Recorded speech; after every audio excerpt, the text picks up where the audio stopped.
Friends, मैं ताहिर मंसूरी आपका अपने YouTube चैनल ज्ञान क्लासेस में एक बार फिर से स्वागत करता हूं। आज हम अपने वीडियो में प्रश्न क्रमांक 28, 29 और 30 को हल कराएंगे, जो कि हमने इसे MP बोर्ड द्वारा संचालित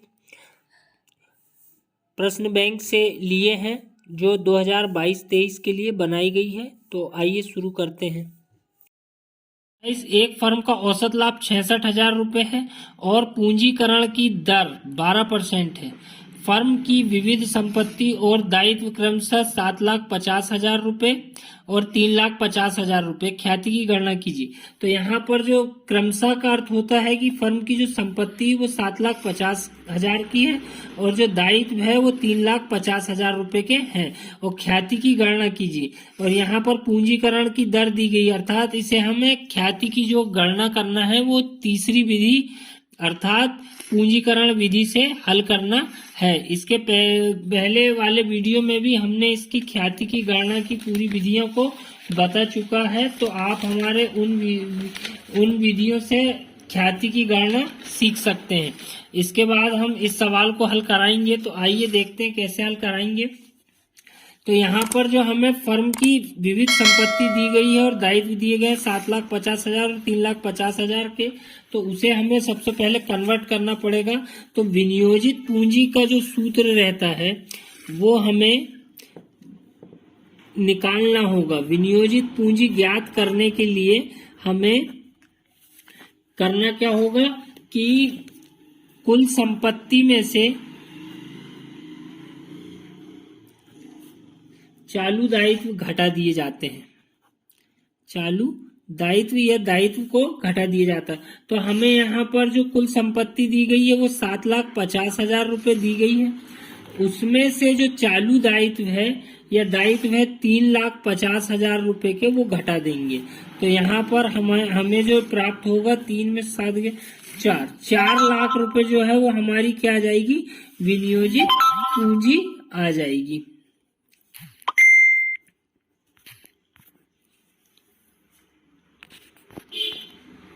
पूंजी हमारी निकल कर क्या आएगी, 4 लाख रुपए आ जाएगी। इसके बाद हमें किसी भी विधि से हल करना होगा तो हम उसे हल कर सकते हैं। अर्थात पूंजीकरण विधि जो है, पूंजीकरण विधि से ख्याति की गणना करने के लिए हमें औसत लाभ और अधिलाभ, किसी भी विधि से हम प्रश्न को हल कर सकते हैं। औसत लाभ और अधिलाभ दोनों विधि से हम पूंजीकरण मूल्य ज्ञात कर सकते हैं। तो औसत लाभ विधि से ज्ञात करने के लिए हमें सूत्र लगाना पड़ेगा औसत लाभ गुणित 100 बटे सामान्य ब्याज दर। तो औसत लाभ हमें प्रश्न में दिया गया है। औसत लाभ जो है इस प्रश्न में दिया है 66,000 रुपए का, गुणित दर जो है 100 जो है वो सूत्र का है, बटे में सामान्य ब्याज दर जो है वो हमें दी गई है 12% की दी गई है। तो अब हम इसे काटेंगे। तो यहाँ पर 2 से काटेंगे तो 2 50 100 और 2 छिंग 12। 6 से काटेंगे तो 11 छिंग 66, ये 11,000 रुपये आएगा। तो 11 पंचे 55, 5,50,000 रुपये जो है वो हमारी क्या आएगी, औसत लाभ का पूंजीकरण मूल्य। औसत लाभ का पूंजीकरण मूल्य, औसत लाभ का पूंजीकरण मूल्य कितना आएगा, 5,50,000 रुपये। इसके बाद हमें इसमें एक सूत्र और लगाना होता है जिससे हमारा आंसर आ जाएगा। तो औसत लाभ का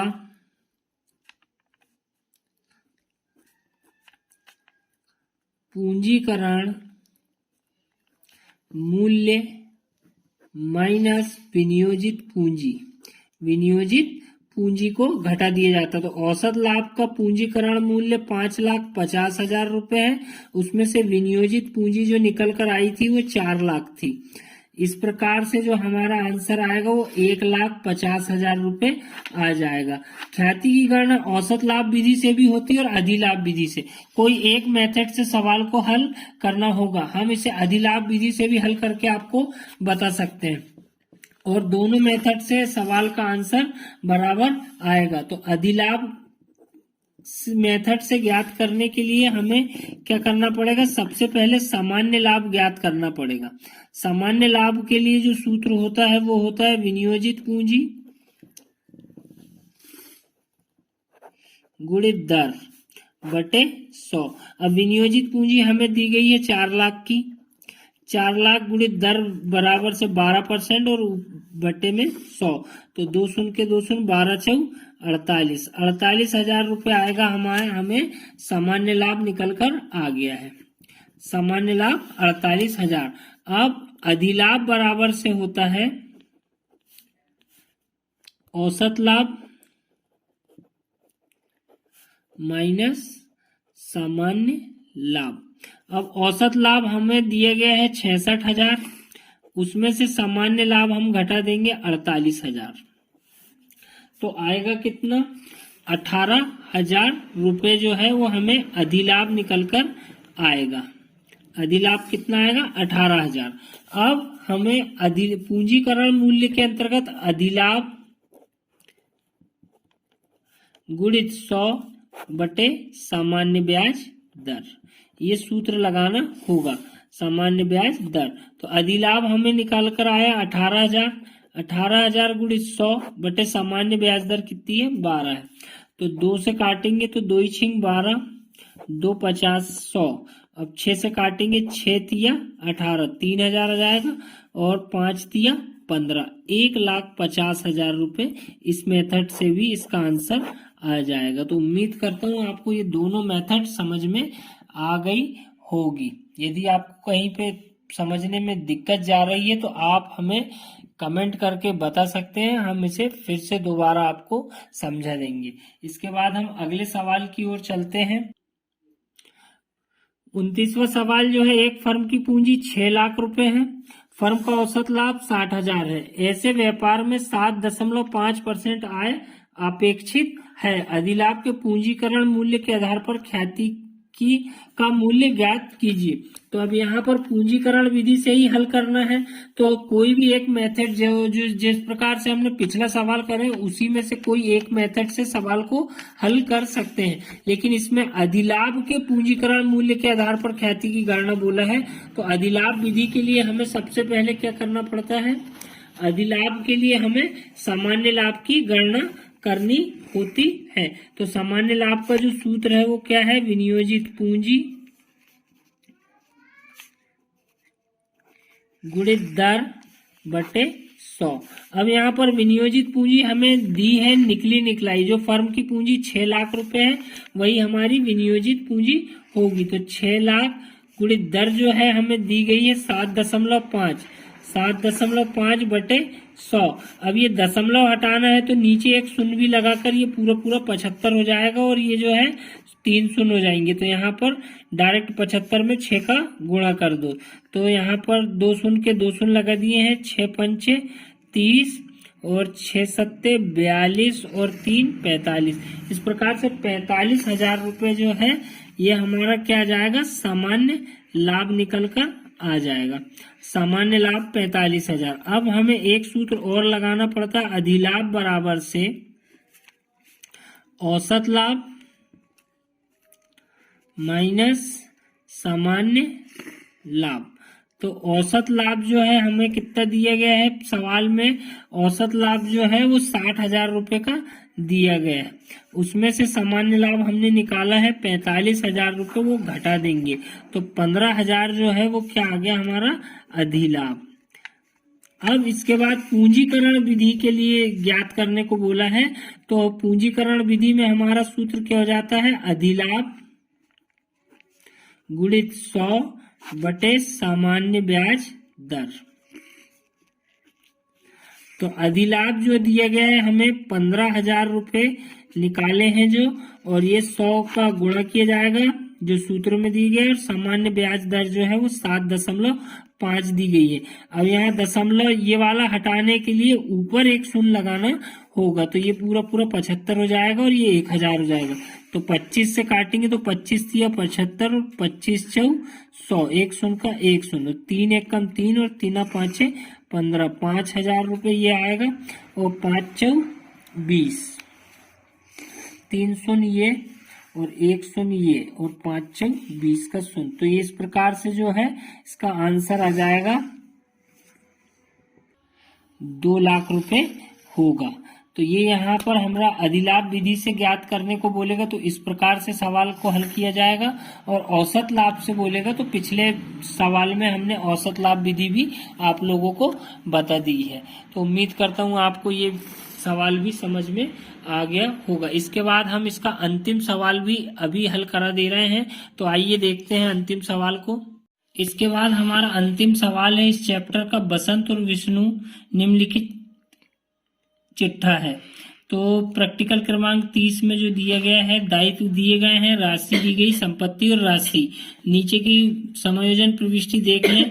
निम्न शर्तों पर उन्होंने विवेक को साझेदारी में प्रवेश दिया। विवेक 1/4 भाग के लिए 15,000 पूंजी के लाएगा। ख्याति का मूल्य 14,000 रुपये किया गया है। देनदारों पर 5% संचिति का निर्माण किया जाएगा। भवन एवं उपस्कर पर 5% हिरास काटा जाएगा। पुनर्मूल्यांकन खाता और साझेदारों का पूंजी खाता बनाइए। तो ये परीक्षा की दृष्टि से बहुत इंपॉर्टेंट सवाल है, तो आप इसे जरूर समझें। तो ये सवाल परीक्षा की दृष्टि से बहुत महत्वपूर्ण है और इसके आने की संभावना बहुत ज्यादा है। तो पुनर्मूल्यांकन खाता पिछले सवाल जैसे ही बनाना है। तो सबसे पहले बता दें कि पुनर्मूल्यांकन खाता विवरण राशि 4 कॉलम होते हैं। तो सब इसमें जिन संपत्तियों का मूल्यांकन दोबारा करना है उन्हीं को ही इसमें लिखा जाता है। बाकी चिट्ठे की जो भी मदें रहती है वो छोड़ दी जाती है। जैसे इसमें लिखा है कि ख्याति का मूल्यांकन 14,000 से किया जाएगा, तो ख्याति की जो राशि रहती है वो पूंजी खाते में आती है। उसके बाद विवेक 1/4 भाग के लिए 15,000 रुपये पूंजी के लाएगा, वो भी पूंजी खाते में लिखी जाएगी। उसके बाद देनदारों पर 5% संचिति का निर्माण किया जाएगा। तो देनदारों पर जो 5% की संचिति है वो पुनर्मूल्यांकन खाते में डेबिट पक्ष में आएगी। अर्थात देनदार हमारे जो इसमें दिए गए हैं कितने के हैं, 12,000। तो ये 12,000 में से 600 रुपये जो आएगा देनदारों पर संचिति, ये हमारे लिए कमी होती है कंपनी के लिए, फर्म के लिए। तो 5% जो है वो घटा दिया जाएगा। तो 12×5 = 60, 600 रुपये जो है ये देनदारों पर संचिति यहाँ आएगी। अब भवन पर 5% हिरास और उपस्कर पर 5% हिरास। तो भवन हमें यहाँ दिया गया है 25,000 का, उस पर हिरास मतलब कमी होता है, तो हिरास लिखेंगे हम यहाँ पर। भवन पर, भवन कितने का है, 25,000 का है, तो 25,000 का 5% हिरास काटा जाएगा। तो 2 शून्य के 2 शून्य, 5 शून्य शून्य और 5 25 और 5 दूनी 10 और 2 12, 1250 रुपये जो है ये हमें भवन पर हिरास लगाना होगा। और उपस्कर पर हिरास जो है, उपस्कर जो है वो 4,000 का है। तो 4,000 का 5% फिर निकाला जाएगा, तो 4×5 = 20, 200 रुपये होगा। इसके बाद इसमें कोई भी मद और नहीं है जो कि पुनर्मूल्यांकन खाते में आए। बाकी जितनी मदें दी जाती है उन मदों का इसमें कोई पुनर्मूल्यांकन खाते में केवल उन्हीं मदों को लिखा जाता है जो पुनर्मूल्यांकित की जाती है। पुनर्मूल्यांकित मतलब समायोजन में जो भी प्रविष्टियां रहती है उनको समायोजन करके लिखना पड़ता है पुनर्मूल्यांकन खाते में। तो बाकी मदों का इसमें कोई रोल नहीं रहेगा। इसके बाद हम यहाँ पर कोई भी मद क्रेडिट पक्ष की नहीं है, तो इस पक्ष का योग लगा देंगे। तो 12 और 6 18, 18 और 2 20, 2,050 रुपये जो है यहाँ का योग आएगा। तो ये पूरी की पूरी क्या हो गई है, हानि, जो कि पुनर्मूल्यांकन खाते से हुई है। और ये कहाँ जाती है, साझेदार के पूंजी खाते में। हस्तांतरित की जाती। तो 2050 रुपए की जो हानि है, इसमें कहीं पे भी विष्णु और बसंत का अनुपात नहीं दिया गया है, तो ये माना जाता है कि ये बराबर के साझेदार रहे होंगे। तो इन लोगों की जो अनुपात रहा होगा वो 1:1 रहा होगा, आधा आधा, मतलब 1 और 1 2। तो 2 का भाग देकर हम आधी रकम कर देंगे। तो विष्णु का जो वो होगा अमाउंट आएगी वो 1025 रुपये आएगी, और उसके बाद बसंत की जो आएगी अमाउंट वो भी 1025 रुपये ही आएगी। इस प्रकार से दोनों पक्षों का योग 2050 हो जाएगा, और यहाँ पे टोटल जो है 2050 हो जाएगा। इस खाते में पूंजी खाता भी बनाने को कहा गया है। तो साझेदार का जो पूंजी खाता है वो कैसे बनाएंगे, तो यहाँ पर हम लिखेंगे पूंजी खाता। अब पूंजी खाते में विवरण बसंत विष्णु विवेक, और इधर साइड में विवरण बसंत विष्णु और विवेक। अब यहाँ पर हम शेष लाया गया, जो साझेदार की पूंजी रहती है उसे हम शेष लाया गया करके लिखते हैं, जो कि चिट्ठे में दी गई है। बसंत की 12,000 और विष्णु की 13,000 है। तो बसंत के खाते में 12,000 क्रेडिट में लिखेंगे और 13,000 रुपये विष्णु के खाते में, और नया साझेदार जो लेकर आता है उसे हम रोकड़ खाते से करके लिखते हैं। रोकड़ खाते से करके विवेक के ने कितनी पूंजी लाया है, 15,000 रुपये लेकर आया है, तो 15,000 रुपये की राशि विवेक के खाते में डाल दी जाएगी। इसके बाद इसमें कोई भी एंट्री नहीं है, केवल यहाँ पर जो पुनर्मूल्यांकन खाते से जो हानि हुई है, ये हानि क्रेडिट पक्ष में आती है, और लाभ होता है तो वो डेबिट में आता है। तो क्रेडिट की हानि पूंजी खाते के क्रेडिट पक्ष में डेबिट पक्ष में लिखी जाएगी। अर्थात यहाँ पर हमें लिखना पड़ेगा पुनर्मूल्यांकन खाते से।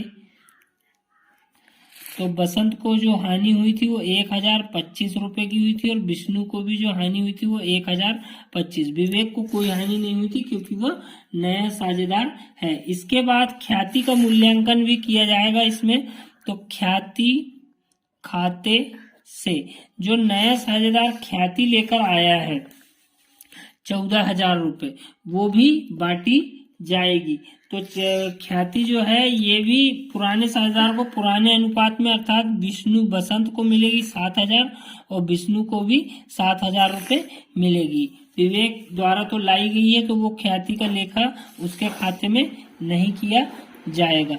इसके बाद हम इसका टोटल लगाएंगे, तो यहाँ का जो योग आएगा 12 और 7 19,000 रुपये आएगा। इसमें से बसंत के खाते की जो हानि हुई है वो घटा दी जाएगी 1025 रुपये, और इधर 13 और 7 20,000 रुपये जो है वो विष्णु के खाते की पूंजी का टोटल है, उसमें से इसकी भी 1025 रुपये की हानि को घटा दिया जाएगा। और विवेक ने जो पूंजी लाया है वो 15,000 रुपये जैसे कि तैसे लिख दी जाएगी। अब यहाँ पर शेष ले गया करके हानि घटाने के बाद जो अमाउंट आएगी वो लिखना होगा। अर्थात 19,000 में से 1025 रुपये जाएगा तो आएगा 17,975 रुपये, और 20,000 में से 1025 रुपये जाएगा तो आएगा 18,975 रुपये, और 15,000 का 15,000। इस प्रकार से दोनों पक्षों का जो योग आएगा वो बराबर आएगा। 19,000 यहाँ का योग होगा,